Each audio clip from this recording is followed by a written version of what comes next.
வராது. ஜெபிக்காம ஒரு மாற்றமும். ஒரு செடினா அந்த செடிக்கு தண்ணி ஊத்தினா அதான் என்ன செய்யும்? வளர்ச்சியை பார்க்கலாம். தண்ணி ஊத்தாம விட்டுருங்க, என்ன ஆயிடும்? அதுதான் மனுஷன் வாழ்க்கை.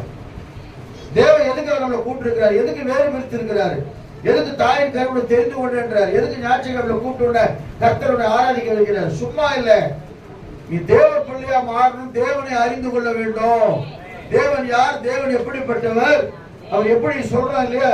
சகாயரே, தயாபரரே, சிநேகிதரே, சிருஷ்டிகரே, உன்னதமானவரே, சர்வ வல்லவரே, அப்புறம் உயிரோடு எழுந்தவரே, உயிர்ப்பிக்கிறவரே, நீதிபரரே, சத்தியபரரே அப்படின்னு புகழ்வர் இல்லையா?